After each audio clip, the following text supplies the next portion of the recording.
ओम श्री गुरुमंडलाय नमः। मित्रों, इस वीडियो में हम अक्षय तृतीया को लेकर के विशेष पूजन के बारे में बात करने वाले हैं। अक्षय तृतीया बहुत ही महत्वपूर्ण दिन होता है। इस दिन जो भी पूजा पाठ या पुण्य प्रताप किया जाता है वो हमेशा अक्षय रहता है, उसका कभी क्षय नहीं होता, कभी नष्ट नहीं होता और उसकी वृद्धि होती है। तो इस दिन का आपको पूरा लाभ उठाना है ताकि आपके पास सुख आए, विशेष करके धन आए, ऐश्वर्य आए, कीर्ति आए, वैभव आए और स्वास्थ्य आए, शरीर हमारा स्वस्थ रहे। तो हमको क्या क्या काम करने हैं, मैं सामान्य पूजन की बात नहीं कर रहा हूं, मैं विशेष पूजन की बात कर रहा हूं। सामान्य पूजन आपको यूट्यूब में बहुत सारे चैनल हैं, वहां से आपको मिल जाएंगे। इसलिए यहाँ पे हम विशेष करके बात कर रहे हैं धन और ऐश्वर्य और स्वास्थ्य के लिए क्या क्या हमको करना है, और ग्रह गोचर जो इस समय ग्रहों की स्थिति है और जो अनिष्ट हैं, जो कि बुरे परिणाम भी आने वाले हैं साथ में, उनसे हम कैसे बच सकते हैं। वो कौन से 5-6 काम करने मैं आपको बता दे रहा हूं, फटाफट नोट कर लीजिएगा, उसका सामान ले लीजिएगा और उसको कर लीजिएगा ताकि आपका जीवन वैभवपूर्ण हो, समृद्धशाली हो, खुशहाल। पहली बात, हमको जो है ये काम करना है 21 अप्रैल की रात को। 22 तारीख को अक्षय तृतीया है, लेकिन ये करना है 21 तारीख की रात को। करना क्या है, एक तांबे का या पीतल का लोटा ले लीजिएगा, उसमें साफ जल भर लीजिएगा। उस जल में आपको कोई भी सोने का आभूषण धो करके अच्छी तरीके से उसमें डाल देना है पानी में, ठीक है। और 22 तारीख की सुबह 11 बार पहले ओम नमः शिवाय इस मंत्र का जाप करना है, हाथ में लोटा लेकर के वो, और फिर वो जल ग्रहण करना है। इससे आपके शरीर की सारी नकारात्मक ऊर्जा समाप्त हो जाएगी और आप अक्षय तृतीया वाले दिन पूजन के लिए तैयार हो जाएंगे। दूसरा काम आपको करना है नहाते समय। नहाते समय क्या करना है, आज आपको बाल्टी से नहाना है, शावर से नहीं नहाना है। पहले उस बाल्टी में एक आध ढक्कन 2-4-10 बूंद गंगा जी की डाल दें। उसके बाद उस बाल्टी में पानी भर लें और हो सके तो ये मंत्र बोल दें, गंगा च यमुना च गोदावरी सरस्वती नर्मदा सिंधु कावेरी जलेस्मिन् सन्निधं कुरु। हे गंगा मैया, आप इस जल में मैं आवाहन करता हूँ, आए। ऐसा गंगा, अगर गंगा जी पास में है तो वहां स्नान कर लीजिए, नहीं तो गंगा जी का आवाहन करके मन में गंगा जल डाल के फिर पानी भर के और स्नान कर लीजिएगा। उसमें क्या डालना है, और उसमें डालना है आपको थोड़े काले तिल, थोड़ा सा कपूर, 1 बूंद घी और 1 चुटकी हल्दी, ठीक है। ये सारा सामान उसमें डाल करके फिर आपको स्नान करना है। इसके बाद जो तीसरा काम आपको करना है वो आपको करना है अपने घर की पूरब की दिशा में जो कोना है, एग्जैक्ट पूरा का कोना है घर में जहां भी आ रहा है, वहां एक दीपक, दिवाली वाला जो दीपक होता है, आटे का दीपक बना लीजिएगा। गाय के घी में या देसी घी में दीपक आपको सूर्य देव को अर्पित करना है, क्योंकि सूर्य देव मेष राशि में प्रवेश कर रहे हैं, अग्नि राशि में, तो अग्नि क्रिया, तो उनको वहां पे दीपक समर्पित करना है। एक ही दीपक करना है और मंत्र बोलना है, ओम सूर्याय नमः। हे सूर्यदेव, हम आपको एक दीपक जो है वो अर्पित कर रहे हैं, स्वीकार करें। अगला काम करना है, सूर्यदेव को ही हमको अर्घ समर्पित करना है। तो एक तांबे या पीतल के लोटे में जल लीजिएगा, उसमें थोड़ी लाल रोली, लाल पुष्प और चावल अक्षत डाल करके ओम सूर्याय नमः या ओम घृणी सूर्याय नमः ये बोल करके आप अर्घ समर्पित कर दीजिए। अर्घ मतलब उनको जल समर्पित कर दीजिए खाली पात्र में। 3 बार में भी अर्घ दिया जाता है, धार लगा के अर्घ नहीं दिया जाता है। बस ओम सूर्याय नमः जल गिरा दिया, ओम सूर्याय नमः पूरब दिशा की तरह मुंह करके फिर जल गिरा दिया, ओम सूर्याय नमः 3 बार में से आप अर्घ दे दीजिएगा। अब आपको आना है पूजा। पूजन की चौकी में आप जो है एक कलश की स्थापना कर लें।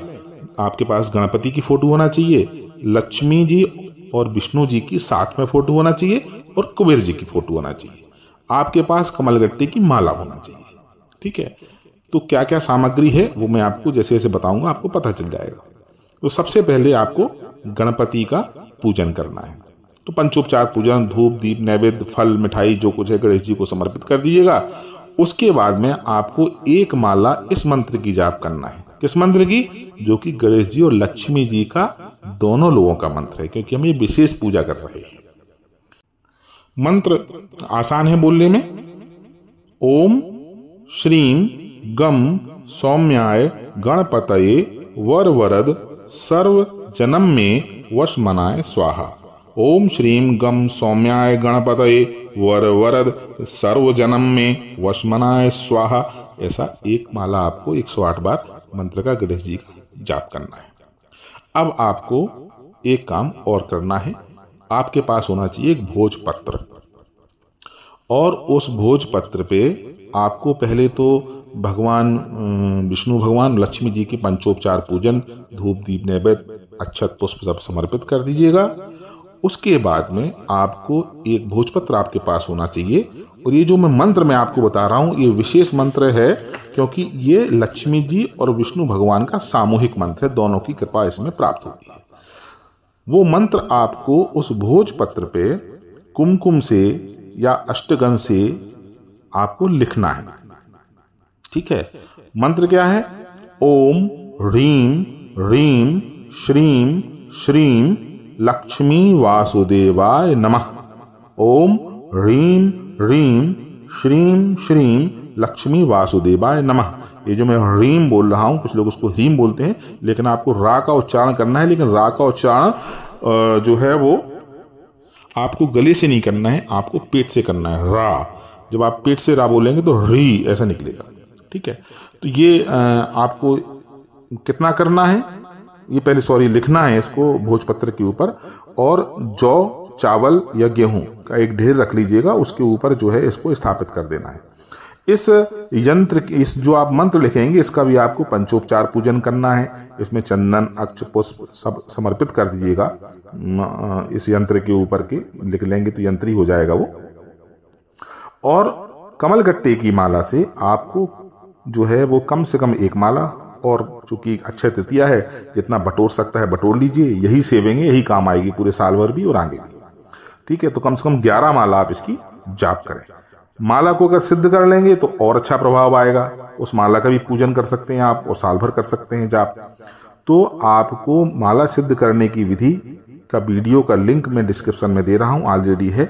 उसके द्वारा आप आधा घंटे का काम है, उसको सिद्ध कर लीजिएगा माला को। ठीक है, तो ये हो जाएगी लक्ष्मी जी और भगवान विष्णु भगवान के सामूहिक मंत्र का जाप भी हो गया।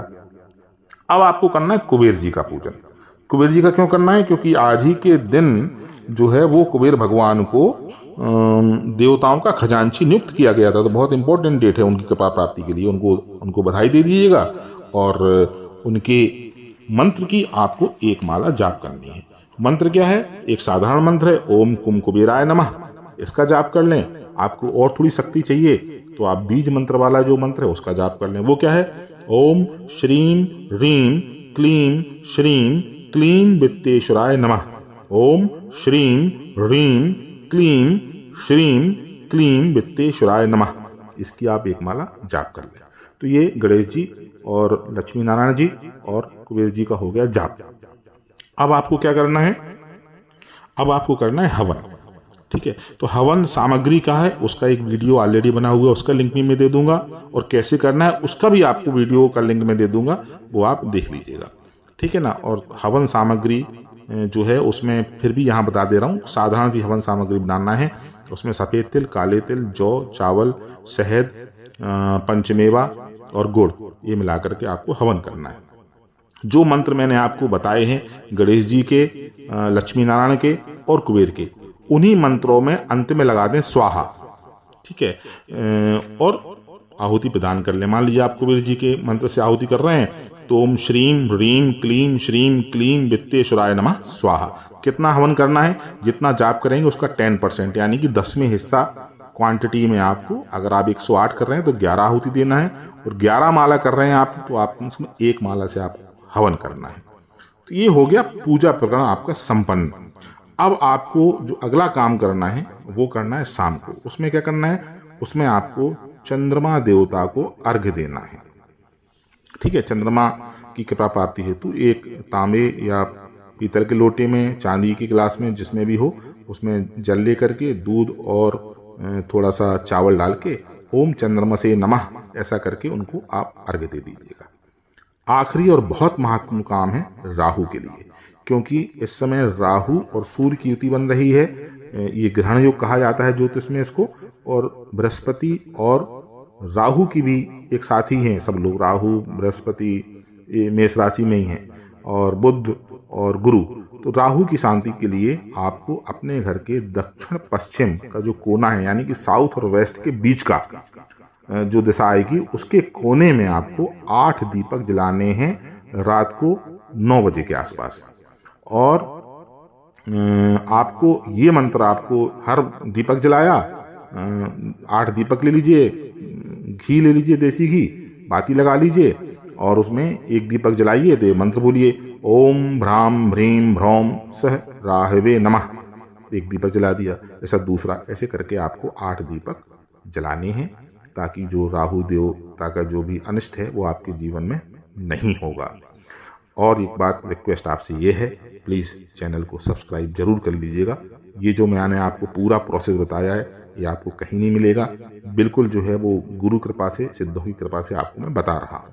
और कोई आपका प्रश्न हो तो आप कमेंट करके जरूर मुझसे पूछिएगा। एक और अंतिम बात, चूंकि आप लास्ट तक देख रहे हैं, जो मैंने आपको भोजपत्र पे आपने यंत्र लिखा था, जिसके सामने भोजपत्र बोला था ये मंत्र लिख लीजिएगा लक्ष्मी भगवान विष्णु का, उसको उठा करके 24 घंटे के बाद आप लाल कपड़े में जहाँ पे भी पैसा रखते हैं, धन रखते हैं, वहाँ पे आप रख लीजिएगा।